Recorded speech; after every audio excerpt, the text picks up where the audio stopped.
નમસ્કાર, સ્વાગત છે ગુજરાત ફર્સ્ટમાં સમાચારો સાથે હું છું દીપિકા। સમાચારની શરૂઆતમાં વાત કરવી છે સુરતમાં કારનો કાચ તોડી 1 લાખ રોકડની ચોરી કરવામાં આવી છે। કામરેજના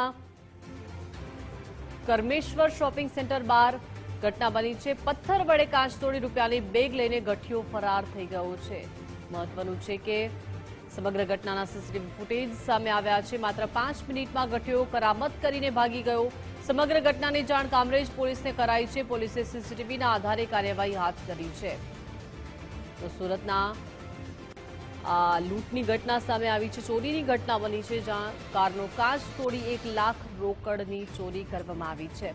વધુ વિગત સાથે સંવાદદાતા ઉદય જોડાઈ ગયા છે। ઉદય, સુરતમાં કારનો કાચ તોડીને 1 લાખની ચોરી કરવાની આ ઘટના બની છે, શું વિગતો છે?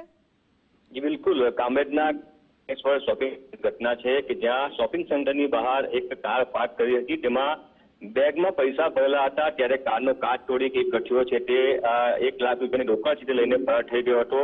પથ્થર વડે કાચ તોડવામાં આવ્યો હતો અને જે કાચ છે તે તોડીને બેગમાં મૂકેલી જે 1 લાખની રોકડ હતી તેમજ જે જમીનના દસ્તાવેજો હતા તે લઈને ગઠિયો છે તે ફરાર થઈ ગયો હતો। સમગ્ર ઘટના સીસીટીવી કેમેરામાં કેદ થઈ છે।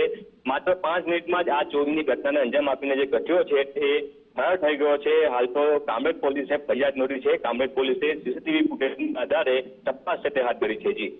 જી ઉદય, આભાર વિગત સાથે જોડાયા તે બદલ।